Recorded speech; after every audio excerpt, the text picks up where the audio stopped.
नामुदन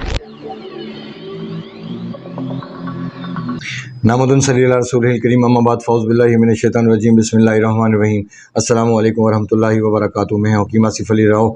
आज का जो मौज़ू हम तरतीब दे रहे हैं वो इस मौज़ू पे हम पहले भी वीडियोस तरतीब दे चुके हैं, शायद एक या दो याद नहीं, लेकिन जैसे जैसे चीज़ों को समझने का मौका मिल रहा है वैसे वैसे हैरत में भी इजाफ़ा हो रहा है। लेकिन शायद मेरे लिए उतनी बड़ी हैरत की बात नहीं है।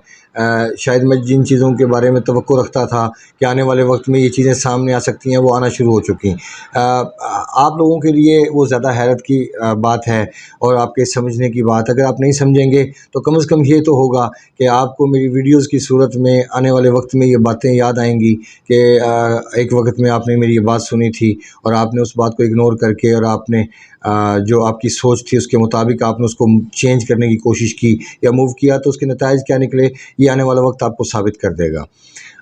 पित्ते की पथरी, गॉलब्लैडर की स्टोन जिसको हम कहते हैं, ये एक रूटीन में नॉर्मल चीज़ ली जाती है और कहा जाता है कि इसका पित्ते को जाके निकलवा के फेंक दिया जाए।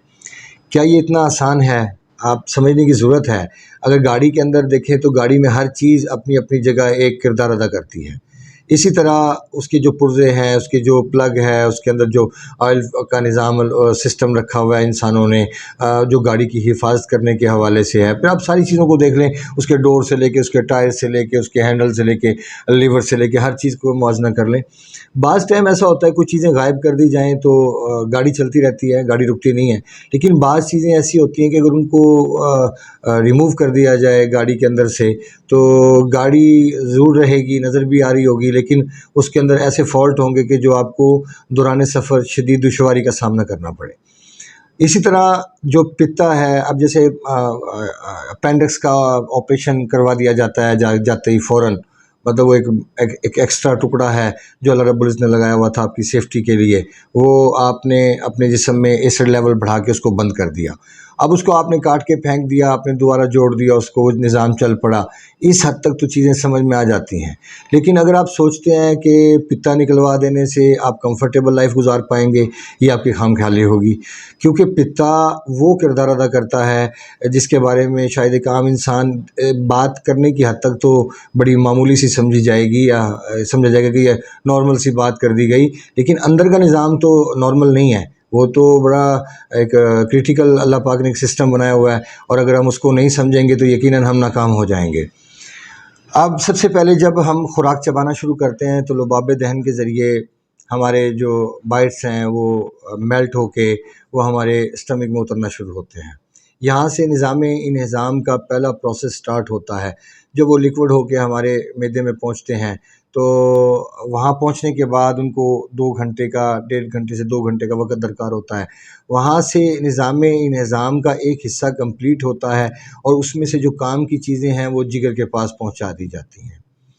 अब यहाँ से सेकंड प्रोसेस स्टार्ट होता है जब अंदर के कवाड़ खुलते हैं, दरवाज़े खुलते हैं और ख़ुराक को छोटी आंतों में धकेल दिया जाता है। जब वहाँ से स्टमक खाली होता है और छोटी आंतों में धकेल दिया जाता है, तो फिर जब छोटी आंतों का प्रोसेस स्टार्ट होता है तो उसमें पित्ते का बड़ा अहम किरदार होता है। अगर यहाँ पे पित्ता गॉलब्लैडर जो स्टोन से भरा पड़ा हो और वहाँ पे वो जो सुफ़रा, जो बाइल, जो केमिकल जो अल्लाह रब्बुल इज़्ज़त ने इंसान के जिस्म में ख़ुराक को हज़म करने के हवाले से या जो हम स्टूल पास करते हैं उसको पुख्ता करने के हवाले से जो केमिकल रखा हुआ है, जो बाइल रखा हुआ है, जो सुफ़रा रखा हुआ है, वो तो इस्तेमाल में नहीं आ पाता, वो छोटी आंतों में नहीं गिरता। वो छोटी आंतों में ना गिरने की वजह से, क्योंकि जिस्म के अंदर एसिड लेवल बड़ा होता है। अब एसिड लेवल बड़ा होगा और आपके जिस्म में तेज़ाबियत का लेवल हदों को छू रहा होगा तो यहाँ पे आपका एपिथेलियल सिस्टम ब्लॉक हो जाएगा, रुक जाएगा। अब किडनी आपकी फ़िल्ट्रेशन का काम करती हैं। अब सारी चीज़ों को ज़रा आप मुवाज़ना करते जाएँ तो आपको अंदाज़ा होगा कि ये निज़ाम कितना क्रिटिकल है। ये कोई आम निज़ाम तो है नहीं। अब इसको अगर समझे बिना सिर्फ आप मुँह उठा के जाके इसका ऑपरेट करवा देंगे तो उसके नताइज क्या-क्या भुगतने पड़ सकते हैं, आपको अंदाज़ा भी नहीं है इस बात का। और इसका अंदाज़ा आपको हो जाएगा जो हज़रात कम से कम मेरी वीडियो देखने के बाद तो गॉलब्लैडर की स्टोन का वो ट्रीटमेंट करने की बजाय या अपने ऊपर तवज्जो करने की बजाय वो निकलवा रहे हैं, तो आने वाले वक्त में बहुत कुछ उनको समझ में आने वाला है कि होता क्या है, क्योंकि ये कानून फितरत है। और कानून फितरत के साथ छेड़छाड़ कभी भी इंसान के लिए मुआफ़िक नहीं रही, वो इंसान के लिए अजियत का बायस होगी। अब पिता एक अल्लाह ताला ने एक सिस्टम के तहत लगाया हुआ, उसका एक काम है, अगर वो काम ही नहीं कर रहा है वो सिस्टम, तो मशीनरी तो ख़राब होनी स्टार्ट हो गई। पहली बुनियाद तो आपकी समझ ख़राब हो चुकी। अगर आप पिता भी निकलवा देंगे तो पिता निकलवाने के बाद तो आपके पास ऑप्शन ही कुछ नहीं बचता। पहले तो आपके पास ऑप्शन है कि आप उसकी स्टोन को रिमूव कर सकते हो, बाइल को दोबारा फिर अपनी असली हालत पे लेके आ सकते हो, लाइफ में दोबारा फिर एक आपका एक वो रुझान बढ़ जाएगा ज़िंदा रहने का, मज़ा आएगा, चिड़चिड़ापन ख़त्म होगा, बहुत कुछ ठीक होगा, कॉन्स्टिपेशन ठीक होगी, गैस्ट्रिक इशू ठीक होगा। ये कोई छोटी मोटी चीज़ तो है नहीं। अब यहाँ पे जब बाइल गिराता है तो वो खुराक हज़म होके जो खुराक के अंदर बाकी ताकत की चीज़ें होती हैं वो जिगर के पास पहुँचा दी जाती हैं और स्टूल को पुख्ता हालत में बड़ी आंतों में धकेल दिया जाता है। अब यहाँ से देखें एक प्रोसेस कंप्लीट हुआ। अब आप सोचिए कि अगर आप पित्ता निकलवा देते हैं या पित्ते में स्टोन्स मौजूद हैं, बाइल जम गया है, वो स्टोन बन गया, पत्थर बन गया वो। अब आप ये देखिए कि अगर आप उसको निकलवा देते हैं तो निकलवाने के बाद क्या होगा? क्या जो खुराक आप खा रहे हैं जब वो छोटी आंतों में पहुँचेगी तो वहाँ तो बाइल मौजूद ही नहीं होगा। तो जब बाइल मौजूद नहीं होगा, सुफ़रा मौजूद नहीं होगा, वो जो ड्रॉप गिरते थे छोटी आंतों के अंदर जाके, और उसमें जो काम की चीज़ें होती थी, कैलूस और कैमूस जिसको कहा जाता है, उनको अलग अलग करते थे और वो फिर वो आगे धकेल दिया जाता था, तो वो प्रोसेस तो रुक जाएगा। जब वो प्रोसेस रुकेगा तो यहाँ पे ताफ़ुन जो है वो ऑटोमेटिक पहले भी ज़्यादा था, लेकिन कम से कम पित्ता होने की सूरत में ये तो सेफ्टी होती है कि ताफ़ुन ज़्यादा देर तक रुक नहीं पाएगा। लेकिन यहाँ पे भी नुकसान तभी पहुँचता है कि जब हम एसिड के लेवल पे खड़े होते हैं और हम एसिड लेवल वाली चीज़ें नहीं छोड़ते और उनका इस्तेमाल जारी रखते हैं, ये हमारे लिए एक प्रॉब्लम का बायस होती है चीज़।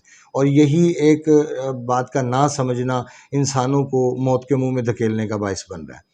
अब यहाँ पे जो नई चीज़ें सामने आ रही हैं वो ये आ रही हैं कि पित्ते की पथरी, जो मैं कि पहले समझता था कि पित्ते की पथरी का जो इस पॉइज़न का जो एंड है वो कैंसर हो सकता है और होता है, और अब कुछ केसेस देखने का इत्तेफाक हुआ तो वो बात हकीकत का रूप लेके सामने आई कि एसिडिटी का इंतहा जो है, अगर गॉल ब्लैडर की स्टोन है तो वो सिर्फ गॉल ब्लैडर की स्टोन नहीं है, वो आने वाले वक्त में आपके लिए कैंसर का बायस बनेगा। चाहे वो पित्ते का कैंसर हो, चाहे वो गले का कैंसर हो, चाहे वो किसी भी कंडीशन में आप खड़े हों, पित्ते की पथरी याद रखिए कि एसिड लेवल के बढ़े बिना स्टोन नहीं बन सकती। ना हरारत में इतनी क़ुव्वत है, क्योंकि अगर हरारत रहेगी इंसान के वजूद में तो एसिड लेवल नहीं बढ़ सकता। जब एसिड लेवल नहीं बढ़ेगा तो कॉन्स्टिपेशन नहीं होगी। और मैं ये चैलेंज के साथ बात करता हूँ कि तमाम जितने भी दुनिया के अंदर गॉल ब्लैडर की स्टोन की जो पेशेंट है, सब के सब कॉन्स्टिपेशन का शिकार है, सब के सब स्टूल के ना आने की शिकायत करते हैं, या किसी को अगर स्टूल आता है तो दिन में 2-2 3-3 बार आता है, या नहीं आता तो किसी को एक दिन छोड़ के एक दिन नहीं आता, किसी को आता है उसका कोई वक़्त नहीं है। बहरकैफ़ जो भी हालतें हैं सब का सब एसिड लेवल बढ़ने की तरफ इशारा करती हैं। और पित्ते का ऑपरेट करवाना कोई अक्लमंदी नहीं। वक्ती तौर पे तो इंसान तकलीफ़ से बच जाता है, लेकिन आने वाले वक्त में उसकी जो आने वाली अज़ियत है उसका अंदाज़ा एक आम इंसान के, एक आम बंदे के बस की बात नहीं। अपने दोस्त अहबाब का ख्याल रखें। मिलते हैं इंशाअल्लाह मज़ीद इन्फॉर्मेटिव वीडियो के साथ। वमा अलैना इल्लल बलागुल मुबीन। अस्सलामु अलैकुम वरहमतुल्लाहि वबरकातुहू।